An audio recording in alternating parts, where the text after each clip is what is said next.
Someone taking a leisurely walk through the streets of Delmenhorst would probably not take notice of this apartment house on Kramerstrasse were it not for its unusual entrance arcade and its situation within a fenced courtyard.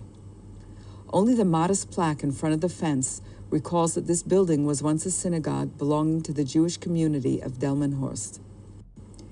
The first Jewish family settled in Delmenhorst at the end of the 17th century when the town was under Danish rule. When the community numbered 37 members in 1837, a community house was built with a prayer room marked by 2 round arched windows on the right. Following the construction of the railway in the 1860s, the Jewish population began to grow and reached 124 people in 1910. Most of them were engaged in the cattle trade. With the growth of the community, particularly through the immigration of Galician Jews in the 1890s, the existing prayer room became too small. By the eve of World War I, the community had gathered enough funds to build a new synagogue and even purchased a plot of land. However, the outbreak of the war strengthened the patriotic feelings of the Delmenhorst Jews to such a degree that they invested the money collected for the new synagogue in a military loan. In 1916, they also mortgaged the community plot of land to buy new war loans. Thus, when the war ended, the community had no money, and the new synagogue would be built only after the improvement of the economic situation. In 1927, a new plot of land was purchased, and the local architect Bernhard Himmelskamp was engaged to make plans for a new synagogue building. The inauguration ceremony was held a year later in September 1928. The Torah scrolls were brought in from the old synagogue, and a solemn service was conducted with representatives from the town and the Protestant church in attendance. The invitation to the inauguration includes one of the 3 extant depictions of the synagogue building. The other 2 are a photograph of the west facade made, presumably, in 1928, and an interior view towards the Torah Ark made at the same time. Nevertheless, these photographs, combined with the architectural measurements of the present building, allow for an exact computer reconstruction. Such a computer model enables a presentation and analysis of the structure in its original form and its historic development. The community complex included the synagogue and a school building with an apartment for the teacher. The synagogue was situated in the center of a courtyard, away from the street. Attached on its northern part was a 1-story annex with an assembly room and facilities. The synagogue consists of a prayer hall on the east, which was preceded by a vestibule and 2 service rooms. 2 lateral staircases led to the women's gallery. The side facades of the 2-story building were devoid of decorations. 2 pairs of elongated windows lit one of the staircases.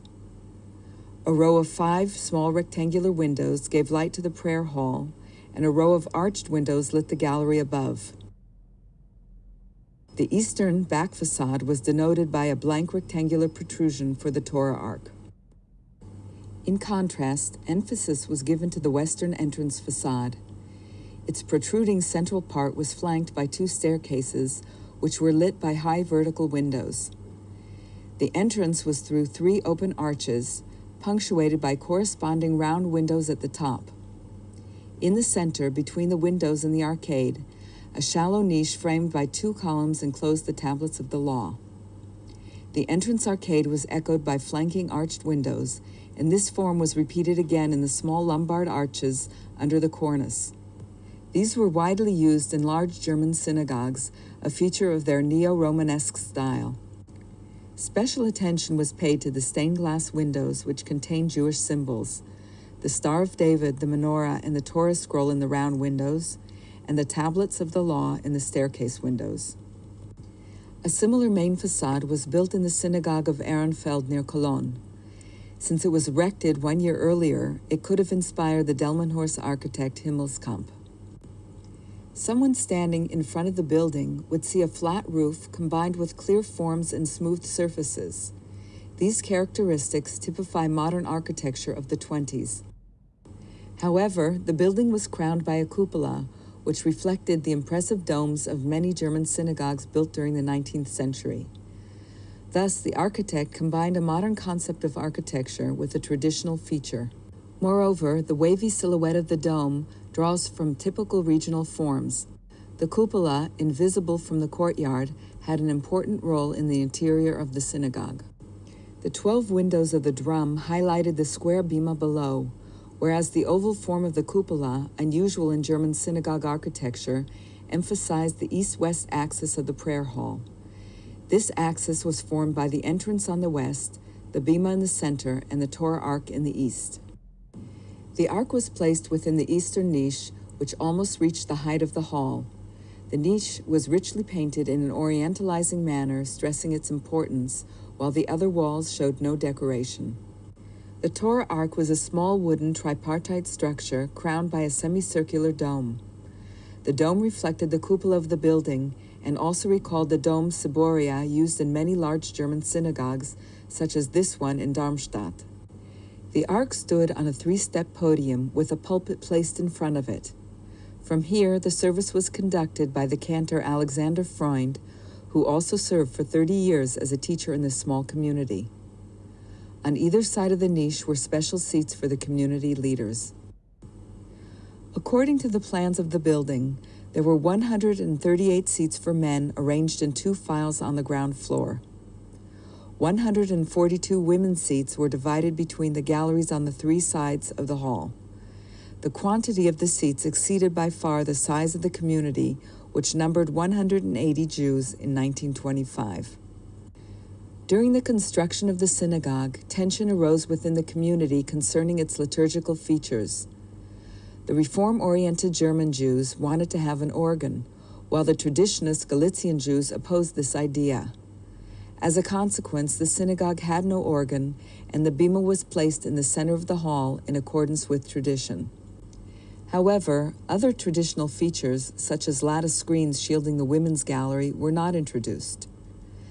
Such screens were installed, for instance, in the Orthodox Synagogue of Darmstadt, built in 1906. It is interesting to note that this synagogue of moderate size had many features characteristic of the great synagogues in Germany. The synagogue of Delmenhorst existed for only 10 years. During this period, the small community could hardly pay its mortgage, and the building was in danger of being auctioned off. On the 9th of November, 1938, during Kristallnacht, the synagogue was torched. Immediately afterwards, the building was confiscated to cover the community's debts. The new owner invited the same architect, Bernhard Himmelskamp, to transform the building into an apartment house. The architect removed all the elements which signified the sacred character of the building. Thus, the cupola was replaced by a high mansard roof, and the tablets of the law on the main facade were removed. In the interior, a new floor was installed, and the building was divided into 6 apartments. Most of the windows were replaced and enlarged to allow more light into the rooms. However, the staircases, which once led to the women's gallery, are still lit by the original windows, and the building is still entered through the original arcade.